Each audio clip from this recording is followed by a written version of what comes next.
Decisions, decisions, decisions. All of our lives are consumed with them. The quality of our decisions is dictated by the quality of our questions. In this episode, we're going to talk about the 4 questions you should ask before making square one decisions.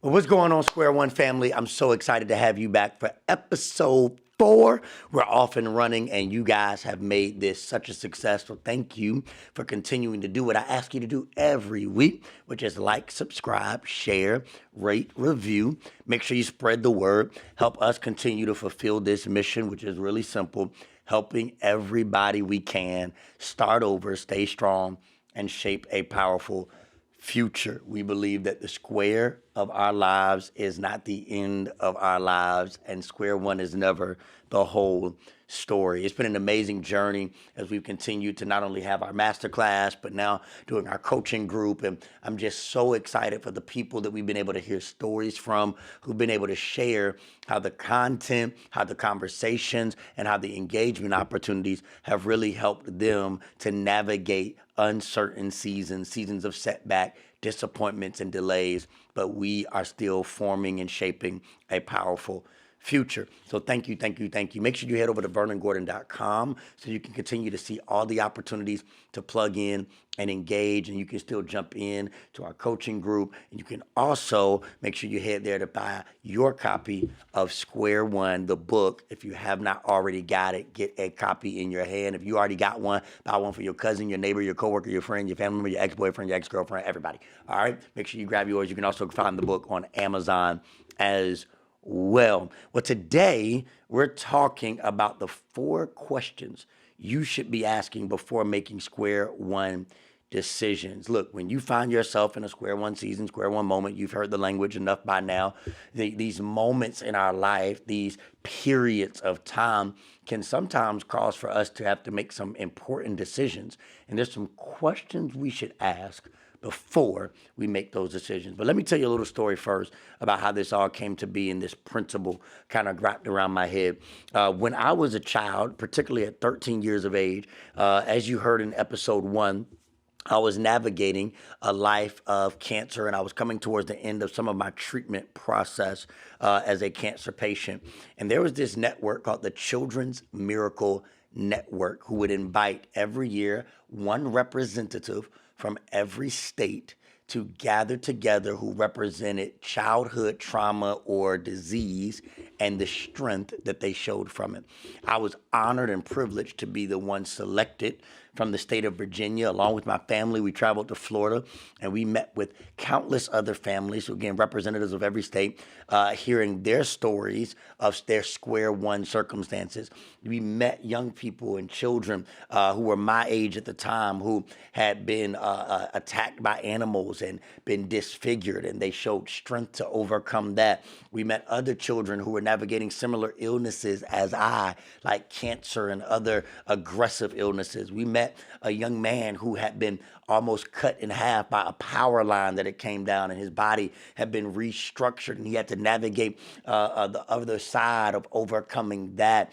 We met people who had had limbs amputated for various reasons, brain surgeries. All of these children, all of these families who have been at these square one moments. And as we begin to talk and as we begin to share around the pool and around the events that surrounded that weekend, it was very apparent that all of us had similar stories, even though we had different circumstances. That all of us on the journey had experienced some setbacks, some disappointments, some moments where they told us that this would be the last date, but then it took 2 more months to finish the job, that we thought we'd be done sooner, but we had to endure a little longer, that some surgeries didn't go as planned. All of these moments happened in all of our lives. But there was a common denominator that I saw in every one of their stories. And even since that time, I've met many champions of circumstance. And here's what I found, that every one of us has wrestled with questions. That you cannot get through a season of unexpected challenge, unexpected circumstances without pausing long enough to wrestle with some important questions, both with yourself and with others you trust. The outcome of our questions informs the quality of our life. I've found it to be true time and time again that the outcome of our questions usually informs the quality of the next season of our lives. Here's why. Because questions actually reveal care, self-care, care for others, others who care for us.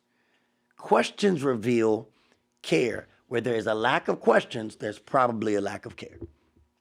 Come on, you may know somebody, been in a situation before where they were working at a job, or maybe they were in a relationship and they had become over it. Come on, maybe you know somebody.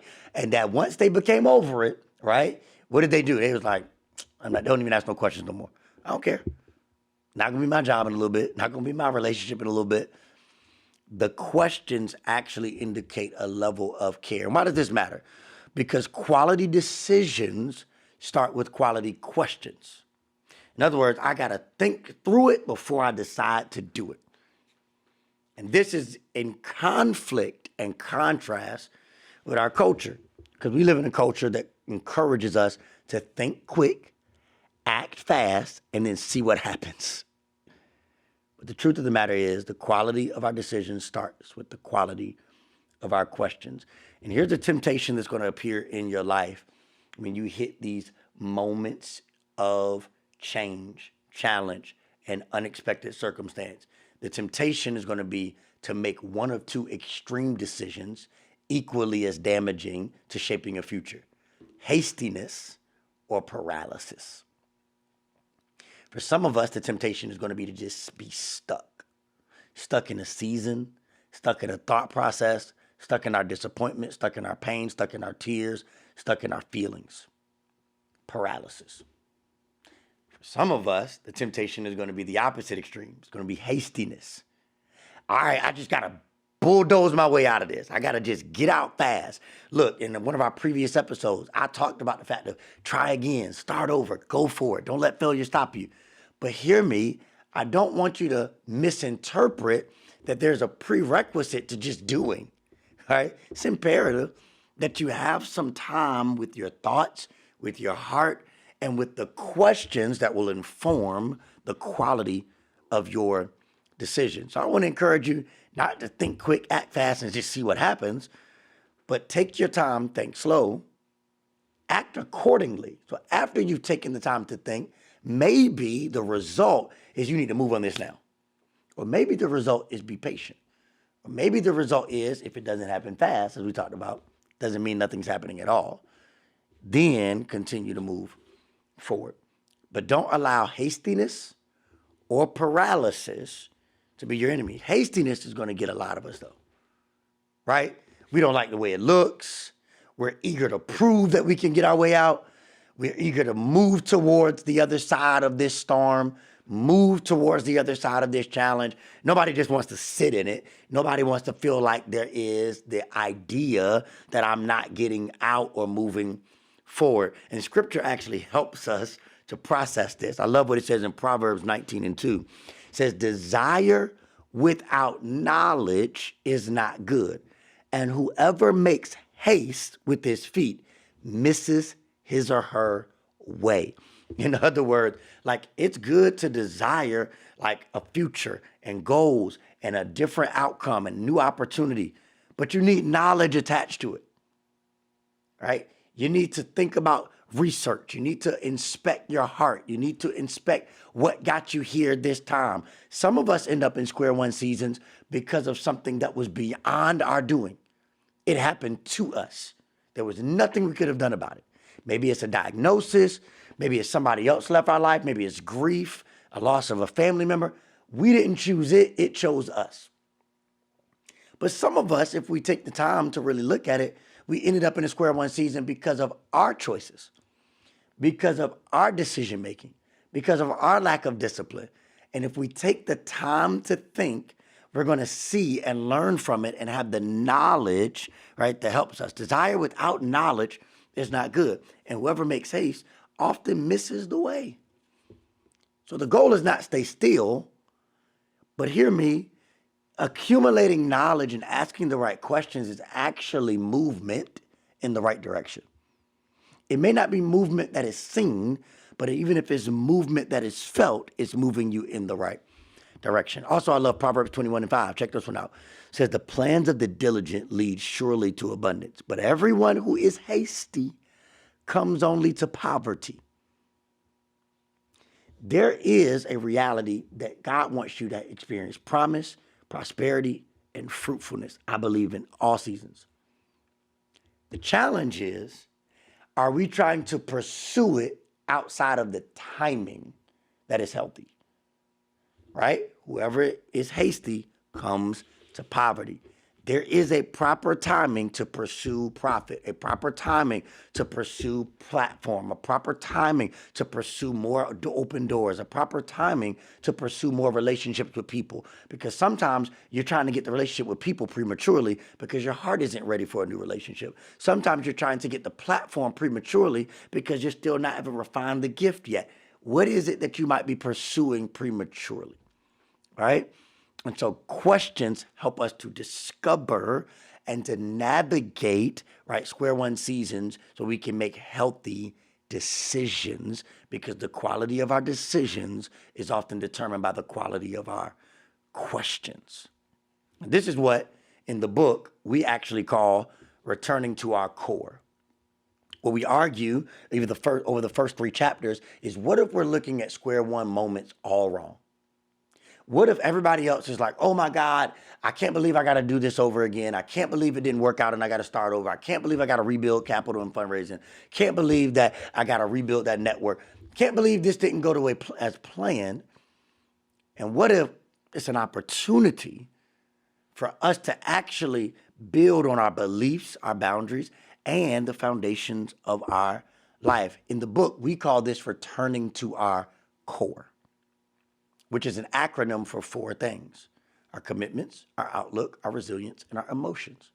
When we return to our core, we actually return to the foundation that we can build on and is steady enough to handle whatever we're going to shape for our future. So here are the 4 questions you should ask before making square one decisions. Ready? Let's go. Question number 1 is called the commitment question. Are my commitments aligned with my values? Are my commitments aligned with my values? Now, in future chapters or future episodes, I'm going to be talking about these different chapters of the book and explaining these in detail, each one of these core convictions. But you got to start by saying, hey, are my commitments aligned with my values? When you arrive at a square one season, you should evaluate what's on your plate, where's your time going, where's your energy going, and is it actually aligned with the future you're trying to shape for yourself? I cannot begin to tell you how many times I've looked at my life after a setback or a disappointment and said, man, I was spending a lot of time there and it wasn't fruitful.